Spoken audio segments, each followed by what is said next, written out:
wabarakatuh.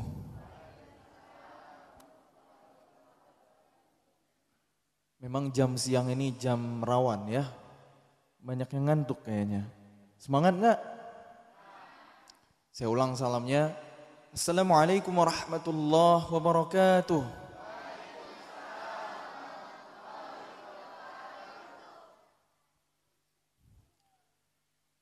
Alhamdulillahi wa kafa, wassalatu wassalamu ala rasulillahil mustafa wa ala alihi wa sahbihi wa mal wafa. Subhanaka la ilma lana illa ma 'allamtana innaka antal alimul hakim. Rabbi shrah li sadri wa yassir li amri wahlul 'uqdatam min lisani yafqahu qawli. Faqala Allah Ta'ala fil Qur'anil Karim, أعوذ بالله من الشيطان الرجيم الله نور السماوات والأرض مثل نوره كمشكاة فيها مصباح المصباح في زجاجة الزجاجة كأنها كوكب دري يوقد من شجرة مباركة زيتونة لا شرقية ولا غربية يكاد زيتها يضيء ولو لم تمسسه نار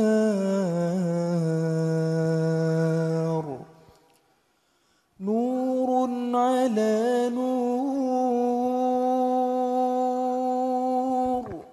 نور على نور يهدي الله لنوره من يشاء ويضرب الله الأمثال للناس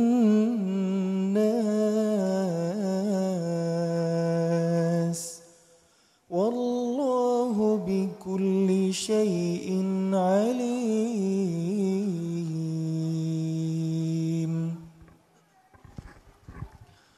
Alhamdulillah, puji syukur kita panjatkan kepada Allah. Siang yang cerah ini Allah kumpulkan kita di rumahnya yang mulia. Duduk di majelis ilmu, mudah-mudahan dengan begitu Allah mudahkan jalan kita menuju surganya. Salawat dan salam kita panjatkan kepada Allah. Semoga terlimpah curah kepada seorang manusia mulia, insan pilihan, idola kita semua, Nabi Muhammad sallallahu alaihi wasallam. Mudah-mudahan dengan kita senantiasa bersalawat kepadanya, mengamalkan sunnah-sunnahnya, kita terpilih di antara umatnya kelak yang mendapatkan syafaat. Amin ya rabbal alamin. Yang saya hormati dan saya muliakan pengurus BKM, imam masjid, ta'mir masjid, khatib, muadzin dari Masjid Nurul Iman. Yang saya hormati dan saya muliakan para sesepuh, alim ulama, cerdik pandai, yang besar tidak saya sebut gelar, yang kecil tidak saya sebut nama. Yang saya hormati dan saya muliakan ayah bunda yang dirahmati Allah, teman-teman seperjuangan dan adik-adik semuanya yang disayang Allah. Inspirasi dan motivasi boleh kita peroleh dari siapa saja. Namun kalau kita mau belajar agama, mesti kepada ahlinya, harus kepada ulama. Saya ini bukan ustadz, apalagi ulama. Nama saya sering disebut Muzammil Hasbullah ST. Bukan Muzammil Hasbullah LCMA, bukan ya. ST, gelar saya ST. ST itu perlu saya pertegas bukan sarjana tilawah. bukan sarjana tahfiz ya. Memang nggak ada yang seperti itu. Melainkan sarjana teknik. Jadi secara profesi saya ini adalah seorang arsitek. Bukan ustadz apalagi ulama. Kalau ayah bunda mau bangun rumah, nah itu keahlian saya. Insya Allah saya siap bantu. Tapi kalau mau belajar agama, belajarlah kepada ahlinya, belajarlah kepada ulama. Kalau bangun rumah bisa sama saya. Ini anak-anak muda mana nih? Oh Masya Allah. Udah siap bangun rumah, tangga? Sebelum bangun rumah, bangun dulu rumah tangga ya. Gak apa-apa bangun rumah duluan boleh, rumah orang tua ya.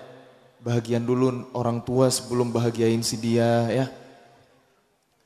Baik, saya hari ini berusaha bermanfaat dengan menjadi da'i. Da'i itu orang yang berdakwah, orang yang mengajak ke jalan Allah. Ud'u ila sabili rabbik bil hikmah wal mau'izatil hasanah. Seorang ulama berkata, kun da'iyan qabla antum kun kulla syai'. Jadilah kalian da'i sebelum kalian jadi apapun. Dakwah itu bukan hanya dengan ceramah, bukan hanya dengan tausiah, bukan hanya dengan takblik akbar. Saya selama ini di sosial media, di YouTube, di Instagram berdakwah dengan suara. Berharap khususnya anak-anak muda yang ada di Indonesia terinspirasi sehingga mencintai kitab sucinya. Lebih dekat dengan Al-Quran, dengan wasilah lantunan Al-Quran yang saya lantunkan, yang saya baca. Karena itu yang saya kuasai, itu yang pernah saya pelajari dari kecil. Secara prestasi memang saya ini bukan Qori juara internasional ya, seperti yang disebutkan tadi, enggak. Saya bukan juara musabaqah tilawatil Quran atau hifdzil Quran internasional, enggak. Saya enggak punya prestasi itu, cuma memang dari kecil saya belajar itu semua. Pernah ikut juga musabaqah ya di tingkat kabupaten, provinsi, mentok-mentoknya segitulah. Masa SD saya ikut cabang tilawah seperti cara ngajinya, pembukaan acara tadi ya gitu. Waktu SMP saya sempat tinggal di rumah tahfidz sambil sekolah di sekolah umum, sehingga ketika ikut MTQ cabangnya hifdzil Quran, hafalan. Waktu SMA saya ikut MTQ juga cabangnya fahmil Quran, seperti cerdas cermat gitu. Nah jadi memang setiap jenjang pendidikan yang saya tempuh, alhamdulillah sempat belajar Al-Quran. Masa kecil di TPA.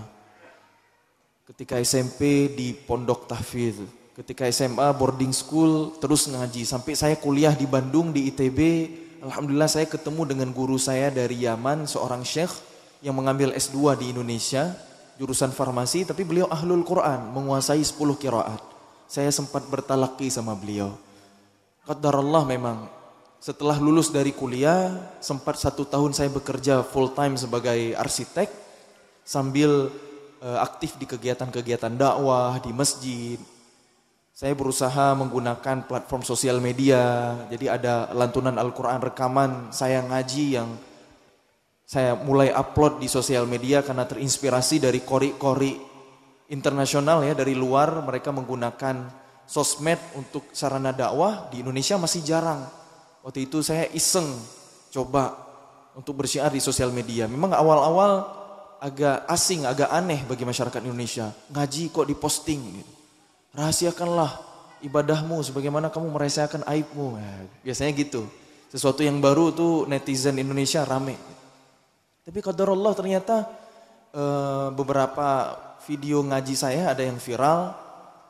Terus waktu itu saya menirukan suara Syekh Abdurrahman Al-Ausi dari Saudi yang saya senang bacaannya. Qadarullah juga lantunan saya menirukan beliau. Alhamdulillahi Rabbil Alamin. Itu nyampe ke official beliau sendiri.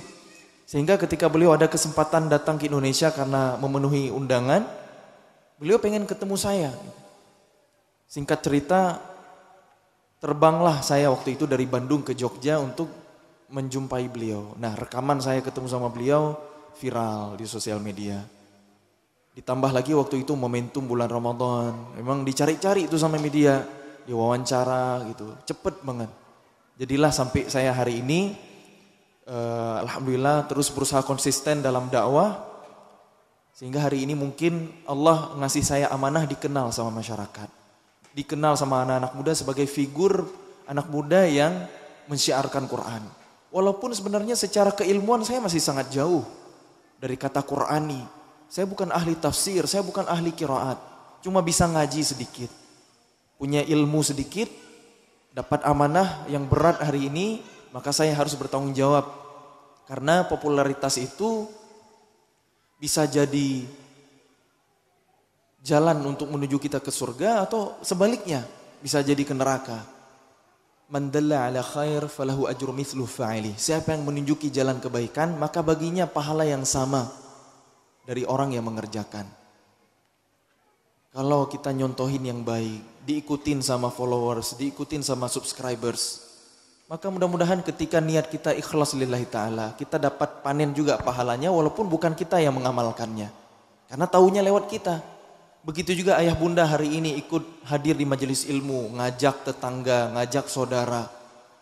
Kalau berhasil ngajak satu orang, pahala jalannya, pahala duduk dengerin ilmunya, pahala ngamalinnya nanti, itu kita juga ikut dapat dari orang yang kita ajak tanpa ngurangin pahala dia.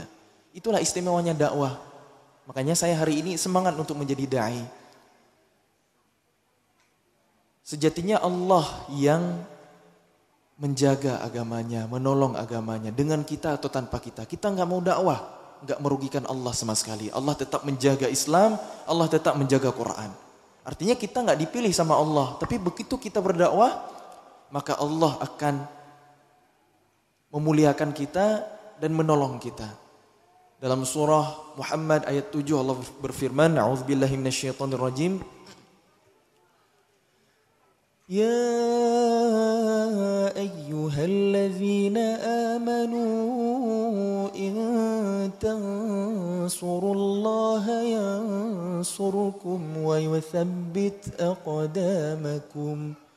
Wahai orang-orang yang beriman, jika kalian menolong agama Allah, Allah akan menolong kalian dan meneguhkan kedudukan kalian. Shadaqallah. Jika kalian menolong agama Allah, Allah akan menolong kalian dan meneguhkan kedudukan kalian. Ayat ini harus kita pahami dengan benar, harus kita tadabburi dengan tepat.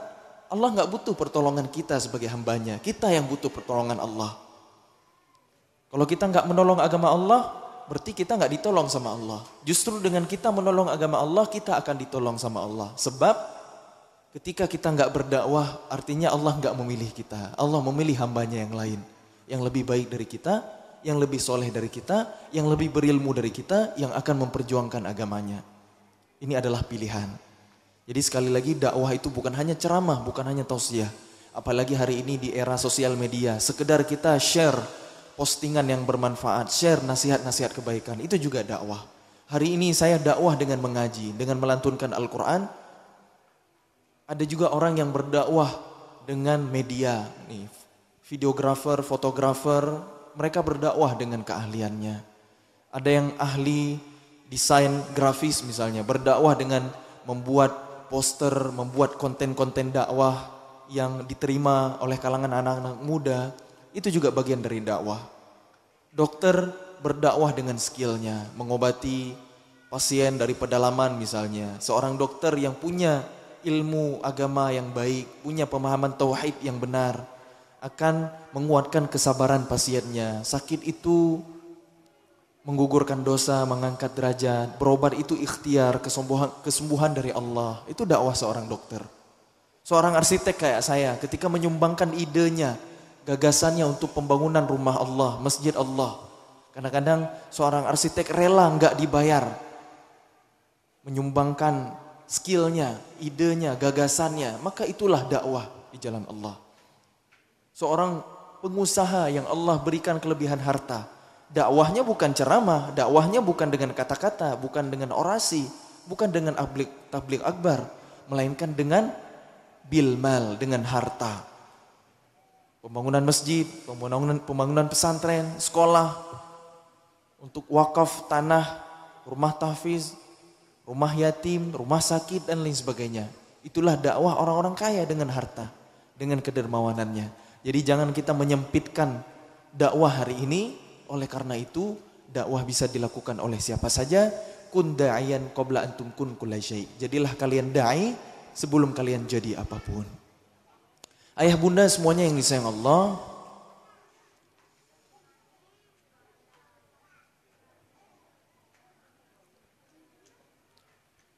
enggak lama lagi kita memasuki bulan suci Ramadan. Hari ini tepat tanggal 1 Rajab. Betul ya? Kita disunnahkan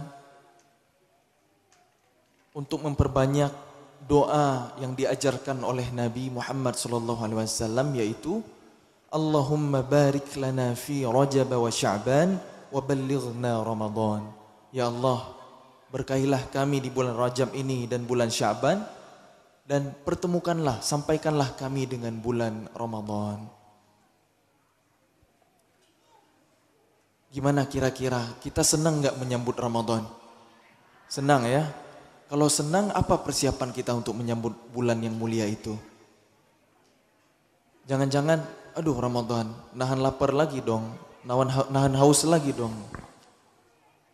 Itu cuma sebentar ya. Makanya kenapa Allah memanggil bukan hanya kita, melainkan kita dan iman kita. Ya ayyuhallazina amanu kutiba alaikumus shiyam kama kutiba alal ladzina min qablikum la'allakum tattaqun. Wahai orang-orang yang beriman, wahai orang-orang yang merasa dalam hatinya ada iman, telah dituliskan, telah diwajibkan kepada kalian untuk berpuasa sebagaimana yang telah disyariatkan kepada orang-orang sebelum kalian agar kalian bertakwa. Sadaqallah. Allah memanggil bukan kita, tapi kita dan iman kita. Kenapa begitu?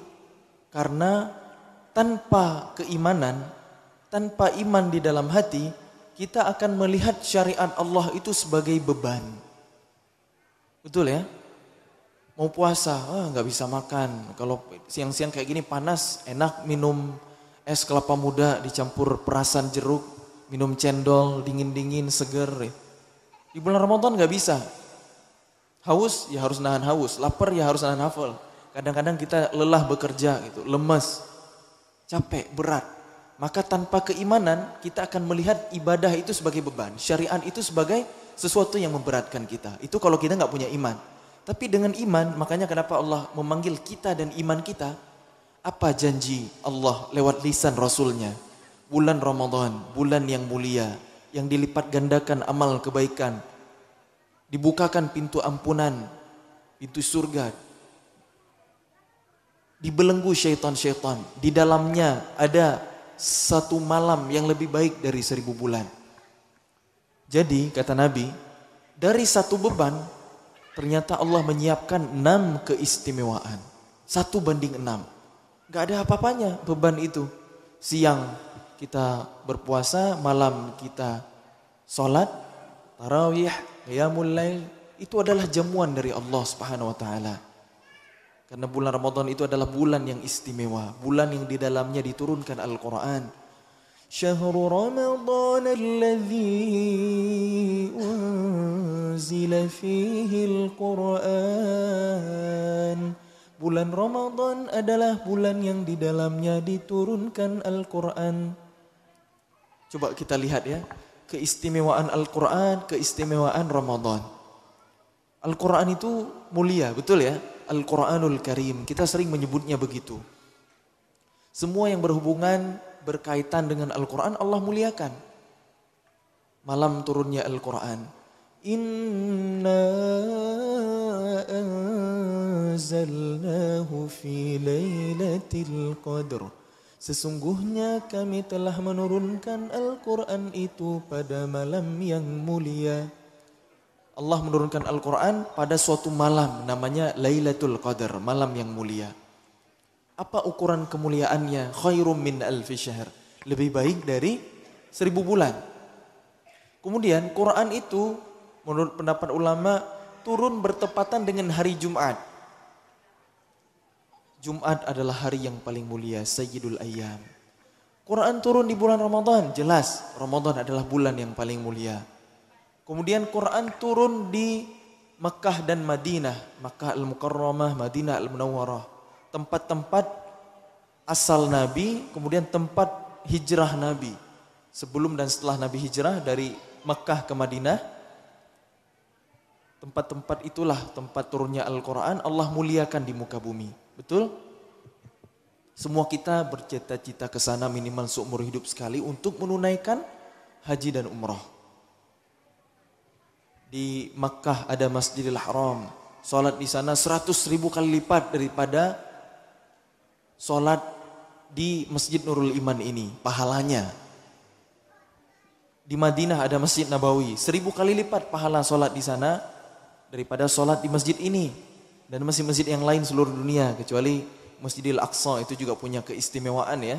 Di Baitul Maqdis, tempat persinggahan Nabi ketika Isra Mi'raj, juga buminya para nabi, tanah yang diberkahi, bumi Syam. Di Palestina hari ini. Jadi tempat-tempat turunnya Quran pun Allah muliakan.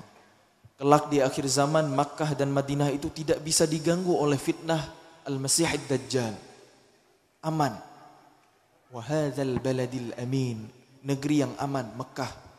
Udah menjadi sumpahnya Allah dalam surah At-Tin. Mulia.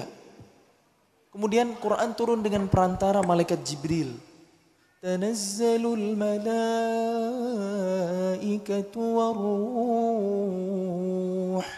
Pada malam kemuliaan itu turun para malaikatnya Allah beserta ar-ruh. Ar-ruh itulah malaikat Jibril.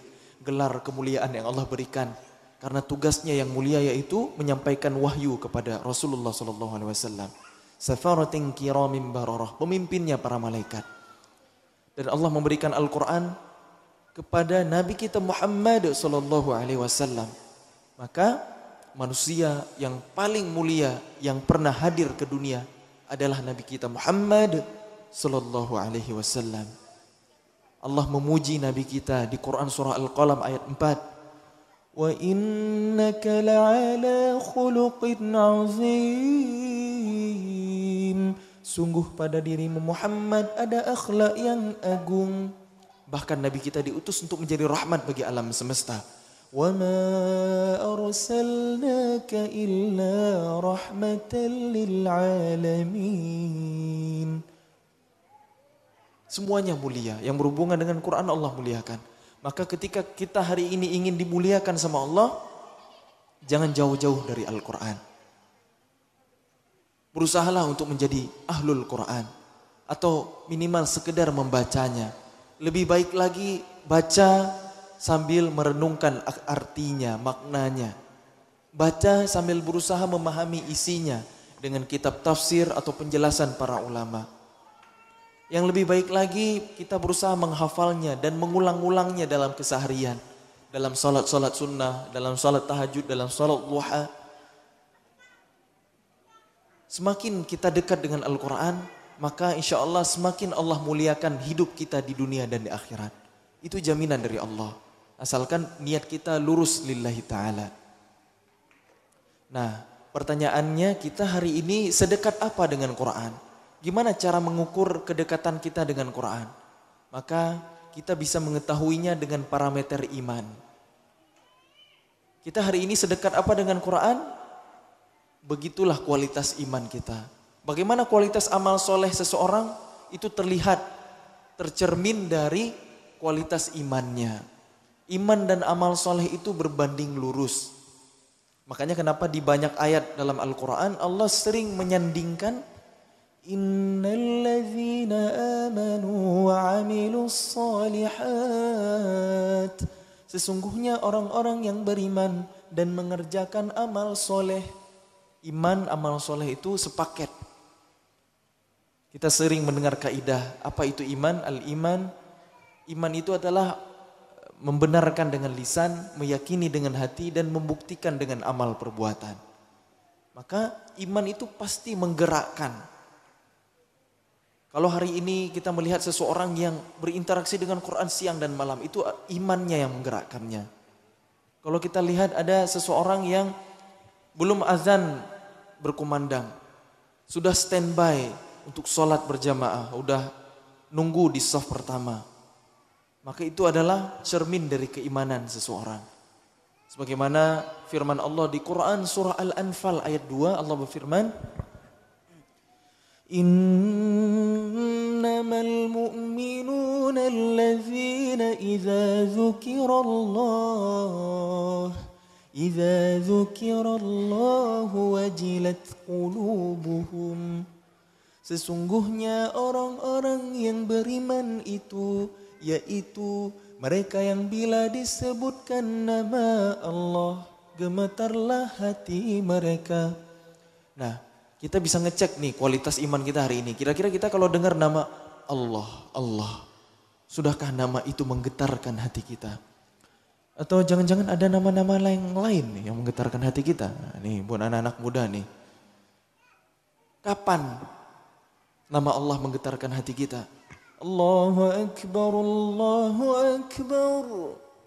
Kira-kira kita akan segera menyambut panggilan Allah untuk sholat enggak? Tanggung, masih sibuk, ini kerjaan dikit lagi beres. Nantilah. Ini terutama buat bapak-bapak, buat para ayah, buat anak-anak muda nih yang cowok-cowok. Karena sholat berjamaah, saya yakin kalau nggak ada uzur syar'i, hukumnya wajib. Katakanlah kita mengambil pendapat yang sunnah muakkad hari ini. Tapi kalau kita melihat keseharian Rasulullah, itu hampir tidak pernah meninggalkan sholat berjamaah. Gitu. Ketika tidak dalam keadaan punya uzur. Misalnya ada urusan muamalah mendesak, atau lagi safar, statusnya sebagai musafir, bahkan ada keringanan dari Allah, boleh jama' menggabungkan sholat atau meringkas sholat dengan qasar. Tapi kalau dalam keadaan biasa, kita mendengar azan, apakah kita ke masjid? Nah, Rasulullah hampir tidak pernah meninggalkan sholat berjamaah kecuali sedang perjalanan atau dalam keadaan sakit. Atau ada uzur yang sangat mendesak, urusan muamalah, mendamaikan dua kaum yang bertikai. Selebihnya sholat berjamaah di masjid. Maka kita bisa melihat ukuran keimanan kita hari ini dari bagaimana kita menyambut panggilan Allah. Allahu Akbar, Allahu Akbar. Orang yang beriman tuh hatinya getar. Udah keep dulu. Simpan dulu kerjaannya, segera berwudu untuk menunaikan sholat berjamaah di masjid. Kalau bisa takbir ula tanpa masbuk di belakang imam, kejar shaf pertama. Itu kalau imannya kuat. Jadi kadang-kadang memang iman kita lemah. Al-imanu yazidu wa yanqus. Iman itu naik turun. Yazidu bit ta'ah wa yanqusu bil ma'asi. Naik dengan ketaatan dan turun dengan kemaksiatan. Maka kata sahabat Nabi Sayyidina Ali bin Abi Thalib karramallahu wajhah radhiyallahu anhu, kalau iman kita lagi tinggi, maksimalkan amal-amal yang sunnah. Kalau iman kita lagi turun, cukupkan dengan yang wajib. Nah, soalnya kalau kita iman lagi tinggi, amal sunnah pun terasa ringan. Kalau iman lagi lemah, yang wajib aja kerasa berat. Nah, jadi itu tips dari Sayyidina Ali bin Abi Thalib. Kemudian di kalimat berikutnya, di ayat kedua dari surah Al-Anfal, وَإِذَا تُلِيَتْ عَلَيْهِمْ آيَاتُهُ زَادَتْهُمْ إِيمَانًا. Apabila dibacakan ayat-ayat Allah kepada mereka, bertambahlah iman mereka.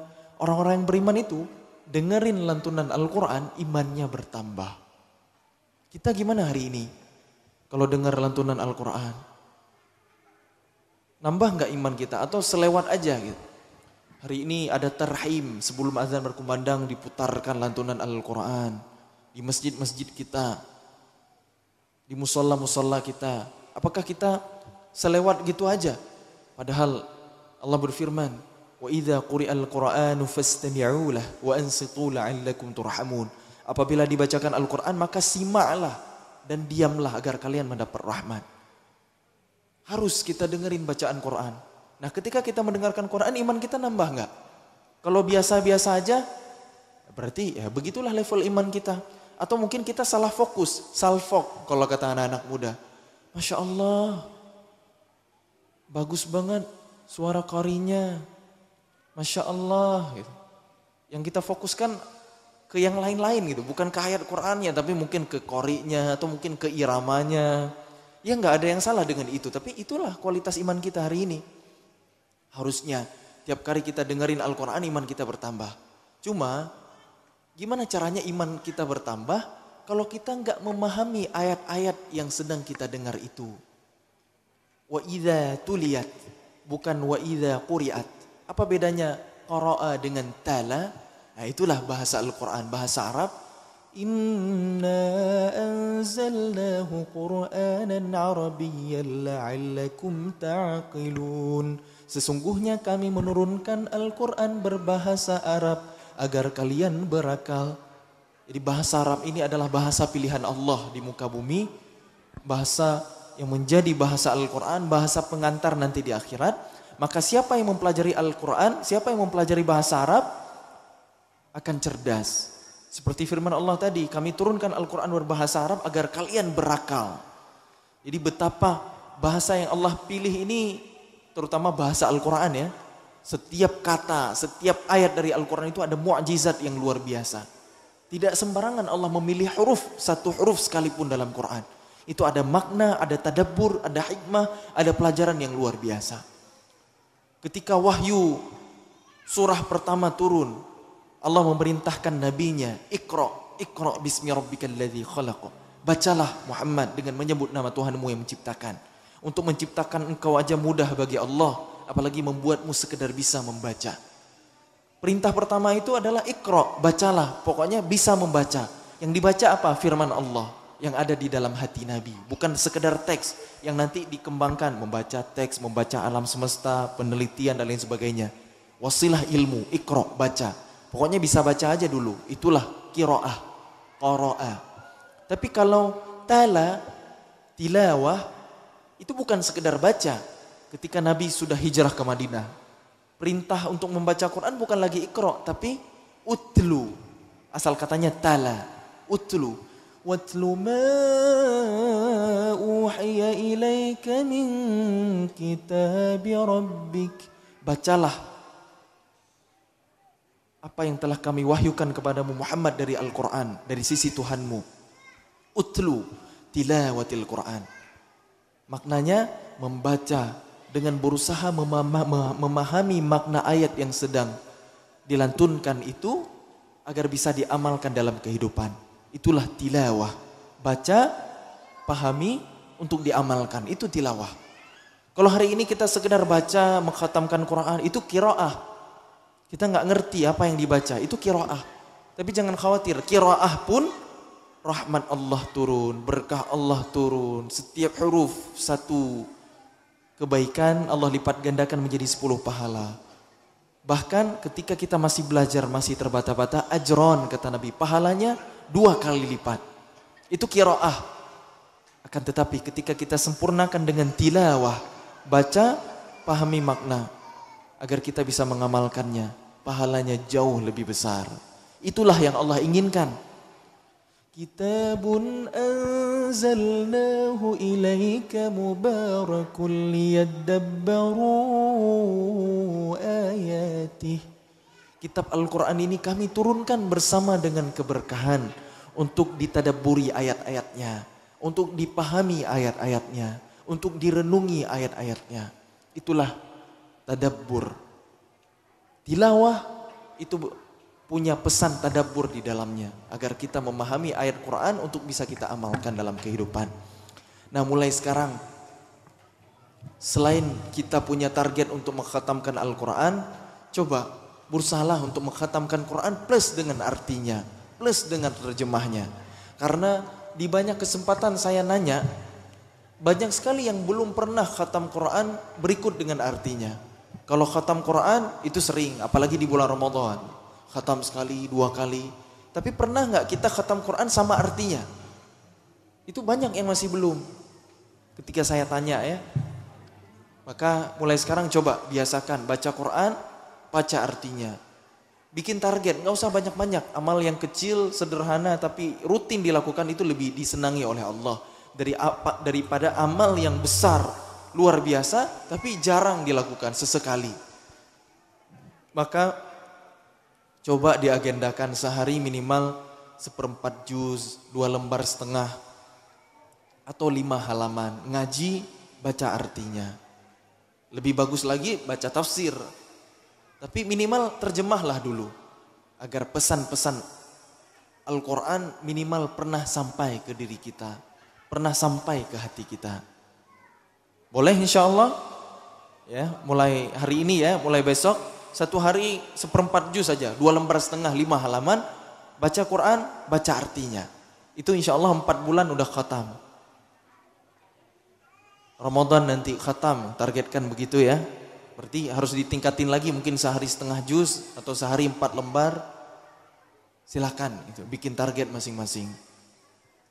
Jadi level interaksi dengan Al-Quran yang pertama qiraatil Quran, yang kedua tilawatil Quran yang sedang saya bahas barusan, dan yang ketiga ada yang lebih baik dari 2 itu apa? Tahfizul Quran, menjaga Al-Quran. Dengan apa?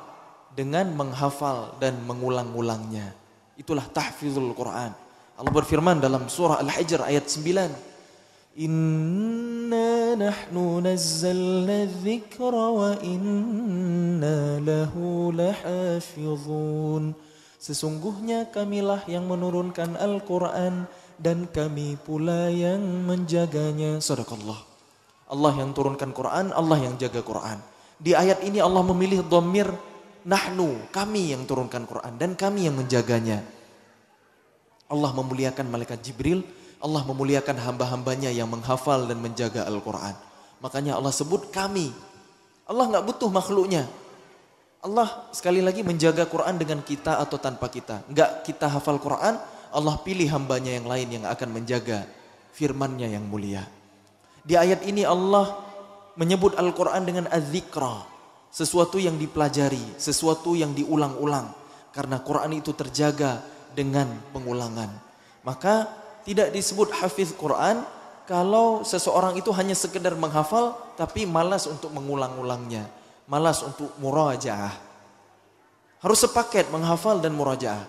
Menghafal Quran mungkin hukumnya fardu kifayah. Tapi mengulang hafalan Al-Quran yang sudah dihafal hukumnya fardu ain. Menurut sebagian ulama.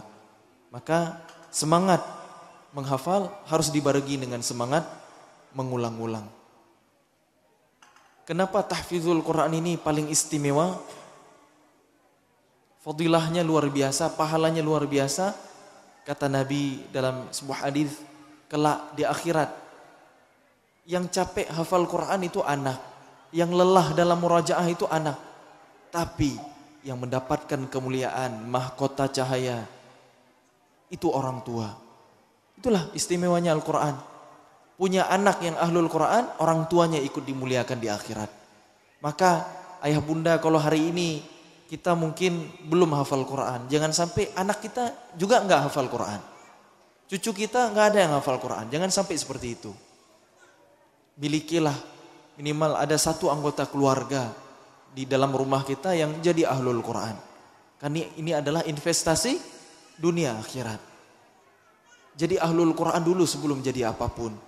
Nanti perkara dia mau jadi dokter, mau jadi insinyur, jadi arsitek, jadi ahlul Quran dulu. Jadi hafiz Quran yang dokter, hafiz Quran yang arsitek, hafiz Quran yang pengusaha, hafiz Quran yang lawyer, pengacara dan lain sebagainya. Quran dulu karena Quran ini berkah. Orang yang hidup dekat dengan Quran maka insya Allah kehidupannya itu berkah. Berkah itu bukan berarti banyak. Misalnya kalau dikasih harta yang banyak, bukan. Berkah itu banyaknya tidak membahayakan, sedikitnya mencukupkan. Nah itu tenang kita, bahagia kalau hidupnya kalau berkah. Kalau hidup kita diberkahi oleh Allah Subhanahu Wa Taala. Jadi dari 3 level interaksi dengan Quran, ada di level mana kita? Qiraatil Quran baru sekedar membaca, tilawatil Quran membaca, memahami agar bisa mengamalkan, atau tahfizul Quran udah di level kita berusaha menjaga Quran dengan menghafal dan mengulang-ulangnya. Jawabannya ada di kita masing-masing. Jangan sampai dari 3 level ini 1 pun kita nggak ada. Karena kita belum bisa ngaji, belum bisa baca Quran.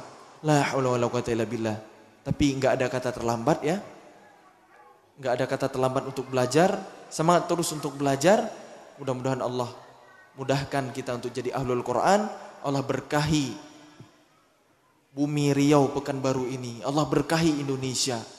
Dan ketika setiap rumah kaum muslimin di dunia ini terisi dengan ahlul Quran, ada yang paham Quran, banyak ahli ilmu, maka di saat itulah nanti Islam akan kembali bangkit berjaya di muka bumi. Dan itu pasti terjadi karena sudah disampaikan oleh Rasulullah dalam hadis sahihnya, fase-fase zaman dari 5 kita sudah ada di fase keempat. Sebelum kiamat Islam akan menang kembali, akan jaya kembali, akan memimpin bumi kembali. Nah, ketika momentum itu tiba, pastikan kita menjadi pemain di dalamnya, bukan hanya penonton. Ketika kita berusaha menjadikan diri kita ahlul Quran, keluarga kita ahlul Quran, masyarakat yang ahlul Quran, dan kelak nanti negara, pemerintahan, kekuasaan yang mengamalkan isi Al-Quran, menegakkan syariat Allah di muka bumi, insya Allah. Wallahu a'lam bishawab. Mudah-mudahan tausiah singkat di siang hari ini bermanfaat. Mohon maaf atas segala kekurangan. Yang benar dari Allah, yang keliru dari kebodohan saya, semoga Allah ampuni. Mudah-mudahan Allah tunjuki kita semua kepada pemahaman yang paling dekat dengan kebenaran. Mari kita tutup dengan sama-sama berdoa, bermunajat kepada Allah. A'udzu billahi minasy syaithanir rajim. Bismillahirrahmanirrahim. Alhamdulillahi rabbil alamin. حمدا يوافي نعمه ويكافئ مزيده يا ربنا لك الحمد ولك الشكر كما ينبغي لجلال وجهك الكريم وعظيم سلطانك اللهم صل وسلم على سيدنا ونبينا محمد وعلى آله وصحبه أجمعين. اللهم أحينا بالإيمان وأمتنا بالإيمان واحشرنا بالإيمان وأدخلنا الجنة مع الإيمان. اللهم اجعل القرآن العظيم ربيع قلوبنا ونور صدورنا وجلاء أحزاننا وهمومنا وغمومنا. اللهم ارحمنا بالقرآن واجعله لنا إماما ونورا وهدى ورحمة.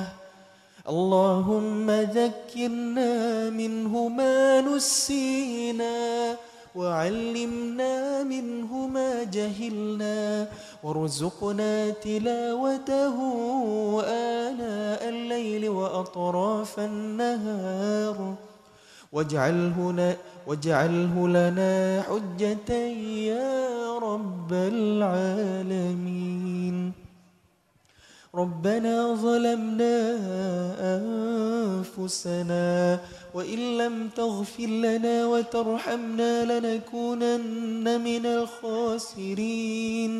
اللهم اغفر لنا ذنوبنا وذنوب والدينا وارحمهم كما ربونا صغارا ولجميع المؤمنين والمؤمنات الأحياء منهم والأموات إنك سميع قريب مجيب الدعوات يا قاضي الحاجات برحمتك يا أرحم الراحمين. ربنا هب لنا من الصالحين ربنا هب لنا من أزواجنا وذرياتنا قرة أعين واجعلنا للمتقين إماما. اللهم أعز الإسلام والمسلمين وأذل الشرك والمشركين ودمر أعداء الدين. ربنا آتنا من رحمة وهيئ لنا من أمرنا رشدا ربنا آتنا في الدنيا حسنة وفي الآخرة حسنة وقنا عذاب النار سبحان ربنا رب العزة عما يصفون وسلام على المرسلين والحمد لله رب العالمين. سبحانك اللهم وبحمدك أشهد أن لا إله إلا أنت أستغفرك وأتوب إليك. والسلام عليكم ورحمة الله وبركاته.